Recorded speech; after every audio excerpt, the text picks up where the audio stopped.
여러분, 우리는 이번 주와 다음 주까지 다니엘서 5장을 함께 살펴보게 됩니다. 다니엘서는 4장에 등장하는 이 다니엘서 4장에는 그 바벨론 왕이었던 이 느부갓네살 왕이 등장하죠. 그리고 오늘 우리가 만나게 되는 바벨론의 왕은 벨사살 왕입니다. 성도 여러분, 이 느부갓네살 왕은 이 바벨론 제국을 실제적으로 일으켰고, 그가 43년이라는 긴 시간 동안 통치했던 굉장히 탁월하고 출중한 왕이었기 때문에 실제적으로 이 바벨론의 첫 번째 왕이나 다름없는 인물이었습니다. 그리고 오늘 등장하는 이 벨사살 왕은 바벨론의 마지막 왕이었습니다. 실제로 이 느부갓네살 왕과 이 벨사살 왕의 그러한 시간적인 차이가 있는데요, 한 20년이 조금 넘는 그러한 시간의 차이가 있습니다. 그런데 여러분, 이 벨사살을 어떻게 표현하는지 보면 5장 2절 말씀에 이렇게 이야기하죠. 그의 붙인 느부갓네살이 이렇게 표현하면서 벨사살 왕을 이야기하고 있습니다. 그리고 여러분, 이러한 표현이 몇 차례 더 나오는데 23절에 보면 본인 스스로 이 느부갓네살 왕을 향해 나의 부왕이, 그러니까 나의 아버지 왕이 이렇게 표현하고 있는 것을 볼 수가 있습니다. 실제로 역사를 보면 이 느부갓네살 왕이 죽은 후에 느부갓네살 왕의 아들이었던 에윌무로닥이라는 그러한 사람이 왕위에 오르게 됩니다. 그런데 이 얼마 있지 않고 여러분, 그 왕위를 놓고 이 싸움이 일어나게 되는 것이죠. 먼저는 이 가족 안에서 이 왕위를 놓고 이 싸우는 잔인한 쟁탈전이 일어나게 됩니다. 그래서 여러분, 얼마 있지 않고 그 아들 에윌무로닥이 죽게 되죠. 그렇게 몇 차례 왕이 잠시 아주 짧게 바뀐 후에 결국 나보디두스라는 사람이 이 바벨론의 왕이 되면서 그 나라의 안정을 되찾기 시작합니다. 그리고 그 나보디두스라는 그 사람이 바벨론의 왕이 되어서 17년간이라는 적지 않은 시간을 통치하게 되죠. 그런데 여러분, 오늘 본문에 등장하는 이 벨사살의 아버지가 바로 이 나보디두스입니다. 여러분, 이 나보디두스는 굉장히 독특한 통치를 했는데 처음 7년 동안은 본인이 나라를 직접 통치했습니다. 그런데 그 후로는 그의 아들 벨사살을 왕위에 올려놓고 대리 통치를 하게 된 것이죠. 이것이 오늘 벨사살 왕의 배경이 되는 것입니다. 그러니까 여러분, 성경을 읽으면서 왜 벨사살 왕이 자신의 실제 아버지가 아닌 느부갓네살 왕을 향해 나의 아버지 왕, 이렇게 나의 부왕 이렇게 표현했을까라는 의문이 생길 수도 있는데요, 그것은 당시의 일반적인 역사의 기록의 방식이었다라고 생각하시면 되는 것이죠. 당시 시대에 가장 훌륭하고 이 탁월한 왕이 나오면 그 후로 얼마 동안 몇 대가 지나도 그 훌륭한 왕을 나의 아버지 왕 이렇게 불렀던 것입니다. 그러니까 우리가 생각하는 아버지가 아니라 실제로는 어떠한 의미가 담겨져 있는 것이죠? 후손, 이러한 의미가 담겨져 있는 것이죠. 여러분, 이 정도 이야기하면 오늘 벨사살이라는 왕이 어떤 인물인지를 여러분 조금은 감을 잡으실 수가 있습니다. 그런데 여러분, 그 벨사살이 오늘 어떤 일을 하는지 한번 보십시오. 우리 1절 말씀 함께 봉독하도록 하겠습니다. 시작. 벨사살 왕이 그의 귀족 1000명을 위하여 큰 잔치를 베풀고 그 1000명 앞에서 술을 마시니라. 여러분, 귀족 1000명을 불러놓고 술을 마시며 잔치를 열게 되죠. 여러분, 우리가 성경을 읽으면 전후 배경에 대한 설명이 거의 없기 때문에 이 벨사살 왕이 잔치를 열었다는 것, 이것이 그렇게 어떤 의미가 있는지를 또 전혀 이상하지 않다라고 생각하고 그냥 읽을 수 있습니다. 그러나 당시 역사적인 배경을 보면 지금 벨사살 왕이 연 이 잔치는 굉장히 적절하지 않은 잔치라는 것을 우리가 금방 알 수가 있습니다. 사실 나라의 형편이 귀족들 1000명을 불러 모아 잔치를 열 수 있는 그러한 상황이 아니었습니다. 왜냐하면 지금 신흥 강대국인 이 메데 바사라는 이 나라가 이 바벨론과의 전쟁을 하고 있었고, 그 전쟁이 한창이었습니다. 심지어 잔치를 열기 직전에 바벨론이 크게 여러분 이 메데 바사와의 전쟁에서 패하면서 이 바벨론 나라의 대부분의 지역을 다 빼앗겼기 때문에 정말 이 상황은 이 잔치를 열 수 있는 그런 상황이 아니었죠. 이제 바벨론 성만 남아 있었고 나라의 멸망이 눈앞에 놓여 있는 절체절명의 위기의 상황인데, 벨사살은 무엇을 열었습니까? 잔치를 열고 있는 것입니다. 여러분, 실제로 이 잔치를 열고 벨사살 왕은 그날 밤 죽게 됩니다. 그러니까 여러분, 잔치를 여는 그러한 상황이 전혀 아니었던 것이죠. 굉장히 적절하지 않은 시기에 잔치를 열었던 것이죠. 이제 바벨론 성만 무너지면 제국이 완전히 망하게 되고, 여러분 그러한 상황에서 1000명이라는 많은 숫자의 귀족들을 불러놓고 잔치를 연 것이 도무지 이해가 되지 않는 부분입니다. 성도 여러분, 벨사살 왕은 왜 이러한 시기에 이렇게 성대한 잔치를 열었겠습니까? 여러분, 우리가 몇 가지 이유를 생각하고 추론할 수가 있는데요. 먼저 바벨론 성이 굉장히 튼튼하고 견고한 성이었습니다. 성벽이 무려 4겹으로 쌓아졌기 때문에 당시 어떤 무기로 공격을 해도 쉽게 뚫을 수 없는 아주 단단한 성이었던 것이죠. 게다가 성 안의 백성들은 이 몇 년 동안 먹을 수 있는 그러한 음식이 저장되어 있었기 때문에 음식에 대한 걱정도 없었습니다.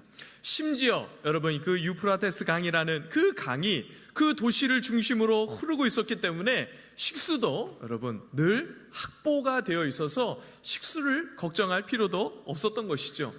여러분, 요즘에 강릉시가 얼마나 가뭄으로 인해서 고생하고 있습니까? 그렇죠?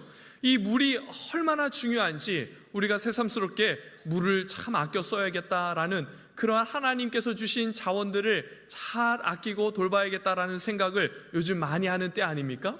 그런데 그 당시에 이 물이, 강물이 그 도시로 흐르고 있다는 것은 굉장히 여러분 그 성이 참 견고할 뿐만 아니라 정말 오랜 시간 잘 버틸 수 있는 그러한 성이었다라는 것을 우리가 알 수가 있는 것이죠. 그러니까 아무리 지금 자신들을 공격하고 이 바벨론 성을 포위해도 여러분, 나라는 공격해서 함락시키고 그 주변에 있는 모든 지역들은 다 멸망시킬 수는 있어도 이 바벨론 성만큼은 함락시킬 수 없다라는 자만심이 오늘 이 벨사살 왕에게 가득 차 있었던 것이죠. 그리고 여러분, 4절을 보면 그 잔치에서 술을 마시고 이 벨사살 왕이 한 행동이 있는데 그것이 무엇인지 한번 보십시오.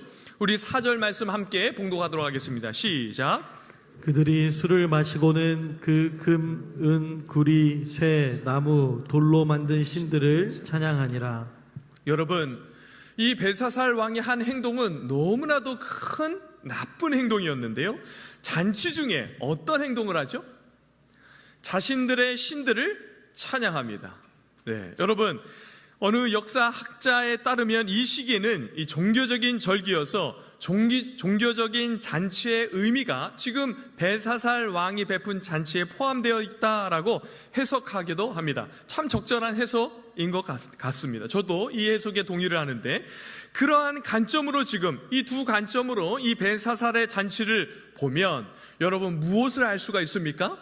벨사살 왕의 그 마음이 얼마나 교만한지, 그 마음의 교만으로 얼마나 가득 차 있는지를 우리가 추측해 볼 수가 있는 것이죠.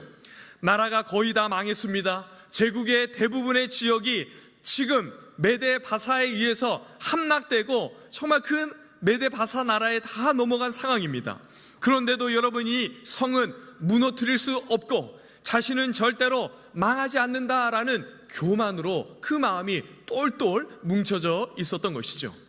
게다가 자신들이 섬기는 신들을 찬양하면서 우리가 섬기는 신들이 다른 민족이 섬기는 신들보다 강하고 뛰어난 신들이다 이렇게 착각하면서 여러분 이 착각하는 그러한 교만에 빠져 잔치를 즐기고 있는 것이죠.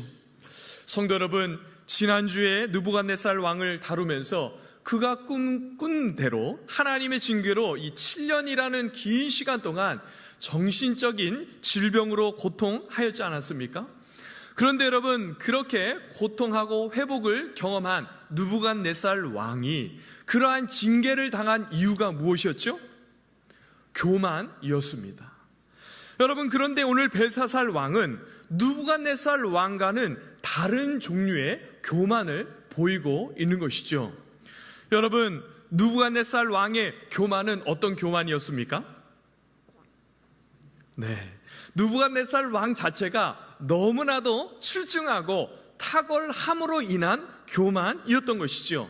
그래서 여러분, 자신이 쌓은 이 바벨론 도성을 바라보면서 그 아름다움과 찬란한 그 영광을 보면서 자신이 쌓은 업적을 스스로 높이고 스스로 그것에 도취되어 한 교만이 바로 느부갓네살 왕의 교만인 것이죠. 그런데 오늘 벨사살 왕은 느부갓네살 왕과는 전혀 다른 모습의 교만이죠. 벨사살 왕은 여러분 그 나라를 어떤 방식으로 통치했던 왕입니까? 대리 통치했던 왕이었습니다. 그가 바벨론을 위해서 쌓은 업적은 눈에 띄는 것이 전혀 없습니다. 사람들에 의해서 언급되지도 않았죠. 심지어 바벨론이 멸망하게 되는 지금 이 잔치를 베푸기 직전에 싸운 그 메데바사와의 그 치열한 전투의 현장도 자신이 아니라 자신의 아버지가 나와서 싸우다 패했습니다. 그래서 여러분, 그 전쟁의 패배로 바벨론 성까지 포위되는 상황에 이르게 된 그러한 왕이 바로 이 벨사살 왕이었던 것이죠.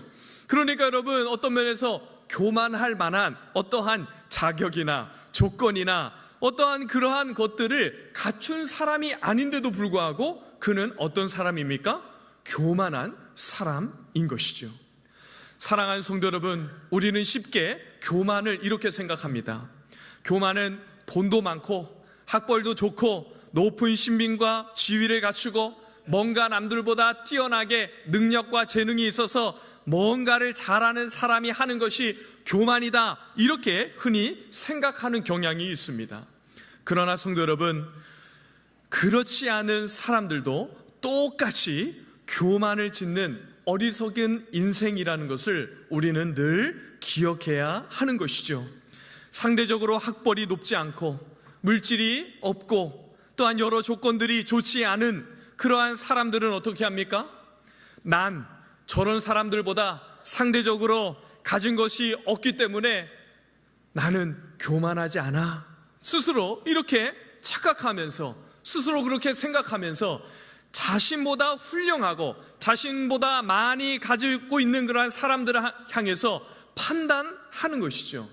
여러분, 이것도 하나님께서 싫어하시는 교만의 한 종류라는 것 늘 기억하시기 바랍니다.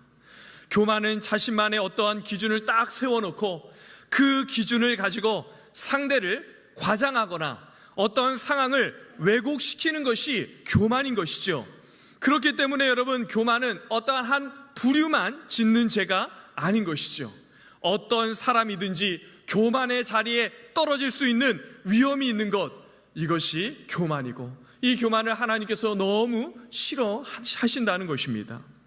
사랑하는 성도 여러분, 그런 면에서 여러분들은 이 교만으로부터 자유로우신 그러한 삶을 살아가고 있는 성도가 맞습니까? 특별히 여러분, 우리나라는 학벌을 얼마나 중시하는 사회입니까? 그런데 가만히 보면 여러분, 배우면 배운 대로 교만하고 못 배우면 못 배운 대로 교만한 것이 우리의 사회의 모습이고 여러분과 저의 모습이다, 이렇게 생각하면 틀림없습니다.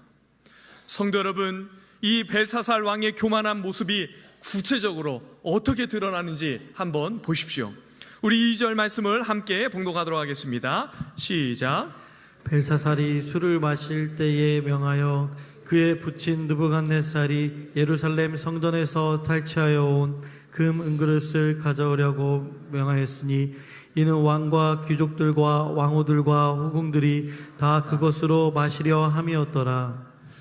여러분, 이 교만으로 가득한 이 벨사살 왕이 적절하지 않은 시기에 이 잔치를 하는 것도 너무나도 이상한데, 벨사살이 잔치 중에 어떤 일을 합니까? 하나님의 성전에서 탈취해온 그릇을 가져오라고 해서 그 그릇으로 그 거룩하고 구별되어 하나님께 바쳐진 그 그릇으로 술을 따라 먹는 그러한 너무나도 악한 일을 하고 있는 것이죠. 여러분, 이런 행동은 정작 유다 땅을 멸망시키고 유다 백성들을 이 바벨론 땅으로 포로로 끌고 온 그 느부갓네살 왕도 하지 않았던 일이었습니다. 비록 나라를 멸망시키고 그 나라의 백성들을 포로로 끌고 왔지만 각 나라의 신들을 존중하고 그 백성들이 믿는 신들을 존중했던 그러한 왕이 느부갓네살 왕이었고, 그렇게 탁월하고 출중한 왕도 하지 않았던 그 일을 지금 여러분 벨사살이 하고 있는 것이죠. 그의 교만이 얼마나 극에 달해 있는지 보여주는 너무나도 중요한 대목이다라고 할 수가 있는 것이죠. 여러분, 벨사살 왕이 왜 이런 악한 일을 했겠습니까? 여러 가지 추측할 수 있겠지만 먼저 생각할 수 있는 것은 아마도 이 느부갓네살 왕도 하지 않은 그러한 일을 자신이 스스럼 없이 행함으로 자신이 그 탁월하고 출중했던 선대 왕보다, 느부갓네살 왕보다 자신이 더 뛰어나고 탁월할 왕임을 보여주고 싶었을 것이다, 이렇게 생각할 수가 있는 것이죠. 그래서 지금 나라의 멸망이 눈앞에 있는데도 나는 이렇게 훌륭하고 능력이 많은 탁월한 왕이니까 염려하지 말고 잘 견뎌라, 그러면 우리가 반드시 이길 수 있다라는 막연한 희망을 백성들에게 보여주고 싶었을지도 모릅니다. 교만이 눈을 가리자 자신의 상황과 형편이 보이지 않으면서 멸망의 길로 치달아 달려가고 있는 것이죠. 여러분, 이것이 교만한 사람의 참 어리석고 미련한 모습인 것입니다. 여러분, 또 다른 이유로는 이 자신이 섬기는 신이 얼마나 탁월한 능력이 있는 신인지를 다시 한번 백성들에게 알려주고 확인시켜주고 싶은 것이죠. 당시 전쟁은 신들의 전쟁이다, 이렇게 이야기했습니다. 그래서 전쟁에서 싸워서 이기면 내가 섬기는 신이 상대방의 나라가 섬기는 신보다 강하고 능력이 있기 때문에 우리가 이겼다, 이렇게 생각했던 시대입니다. 그러므로 그 신에게 이 전쟁을 승리로 이끌어 달라라고 생각하면서 종교적인 의미를 담아서 여러분 그 유다 백성들이 섬겼던 그 신들을 무찌른 신이 우리의 신이다, 이렇게 이야기하며 자신의 신들에게 이 종교적인 의미의 어떤 것들을 행하고 있는 것, 이렇게도 생각할 수가 있는 것이죠. 그러나 성도 여러분, 어떠한 이유에서든 지금 벨사살 왕이 하고 있는 행동은 어떠한 행동입니까? 천지와 만물을 지으신 전능하신 하나님, 만왕의 왕 되시고 만유의 주 되시는 그 하나님을 무시하고 인류와 역사를 통치하고 다스리시는 그 하나님을 만홀히 여기는 너무나도 악한 일을 벨사살 왕이 하고 있는 것입니다. 그러자 성도 여러분, 교만이 하늘을 찌르는 그 벨사살에게 하나님께서 어떻게 하시는지 한번 보십시오. 우리 5절 말씀 함께 봉독하도록 하겠습니다. 시작. 그때에 사람의 손가락들이 나타나서 왕궁 촛대 맞은편 석회벽에 글자를 쓰는데 왕이 그 글자 쓰는 손가락을 본지라. 여러분, 술을 마시고 있는데 한창 잔치를 즐기고 있는데 갑자기 손가락이 나타납니다. 여러분, 어떤 사람이 나타난 것이 아니라 손가락만 나타납니다. 여러분, 잘 생각해 보십시오. 얼마나 그것을 보고 사람들이 놀랐겠습니까? 그죠? 그런데 그 손가락이 이 불이 붙어 있는 촛불 맞은편에 석회벽에 글씨를 쓰기 시작합니다. 여러분, 석회로 된 벽 한번 만져보셨습니까?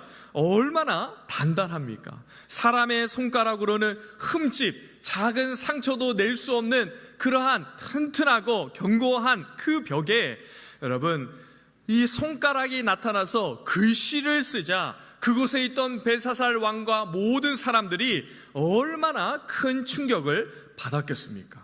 그래서 여러분, 벨사살이 얼마나 두려웠는지 6절 말씀에 보면 이렇게 기록하고 있습니다. 함께 봉독하겠습니다. 시작.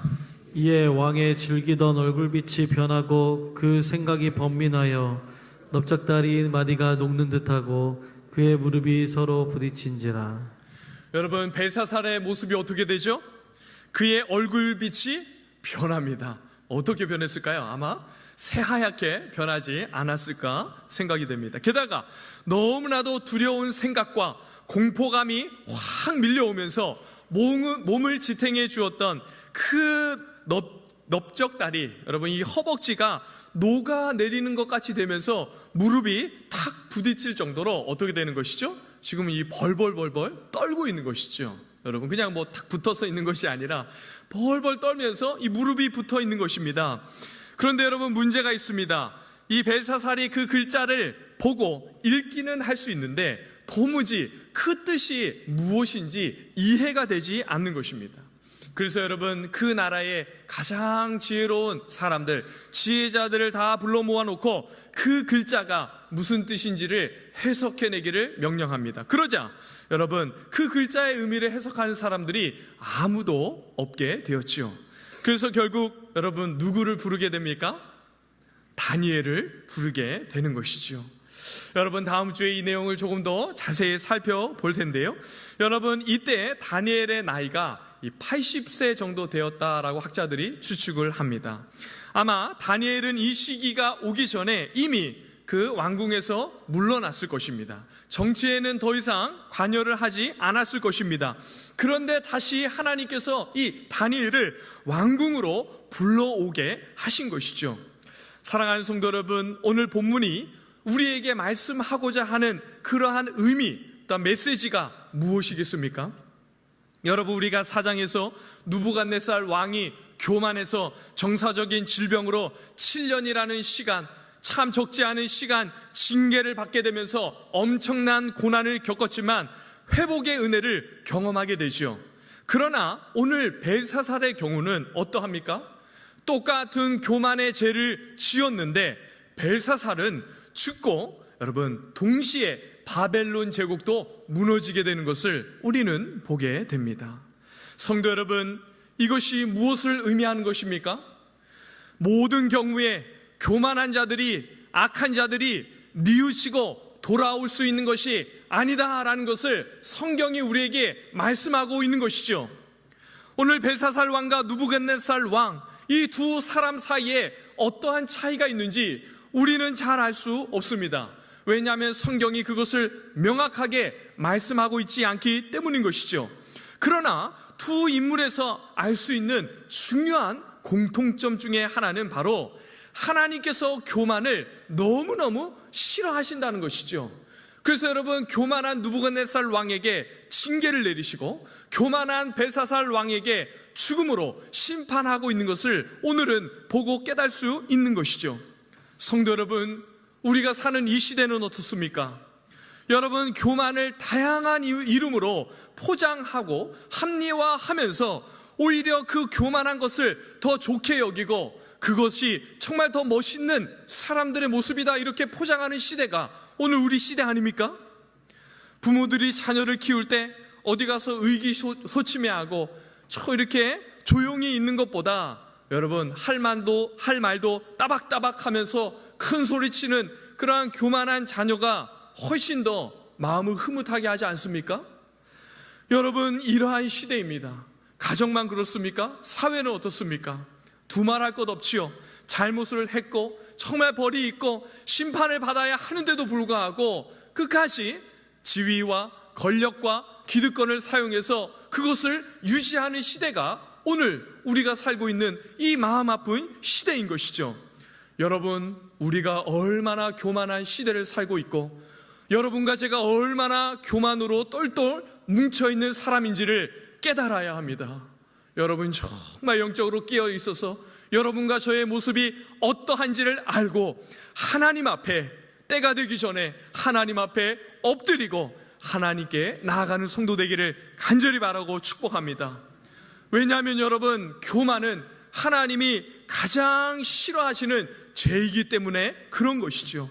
그래서 잠언은 이렇게 이야기합니다. 잠언 16장 18절 말씀 이렇게 봉독하죠. 우리 함께 봉독하도록 하겠습니다. 시작.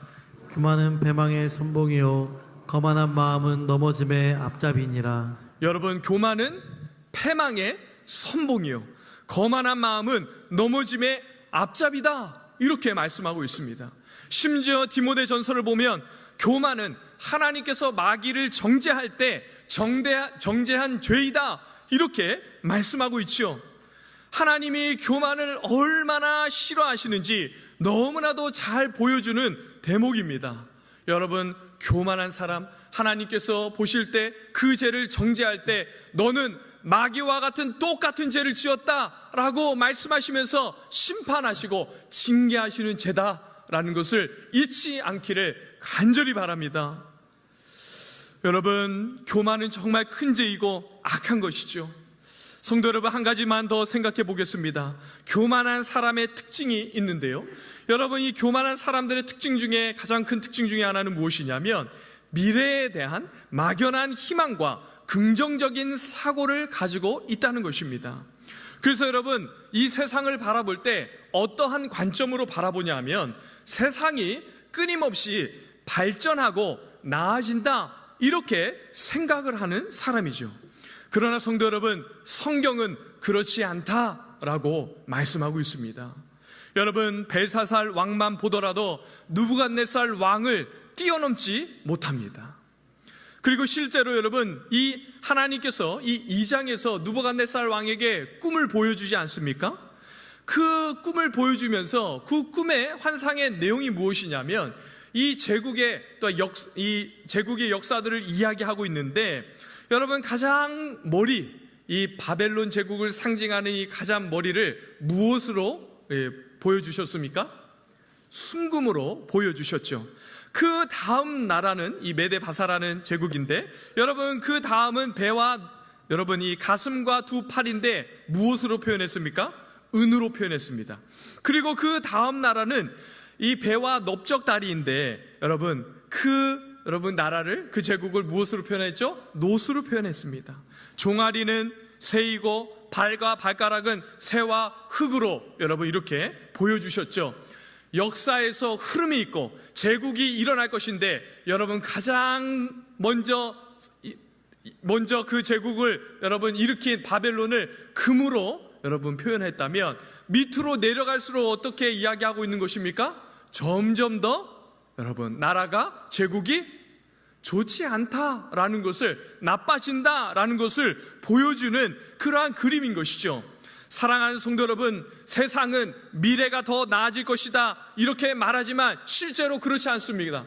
바벨론 나라보다 탁월하지 않는 메데 바사가 일어나서 여러분 그 제국을 무너뜨리고 한동안 세계를 지배합니다. 그러나 여러분, 그 다음 헬라라는 제국이 일어나지만 그 제국은 우리가 알고 있는 페르시아보다는 못한 제국인 것이죠. 그렇게 여러분 제국이 일어나고 역사 안에서 나라들이 일어나지만, 여러분 점점 그 세계와 나라는 어떻게 됩니까?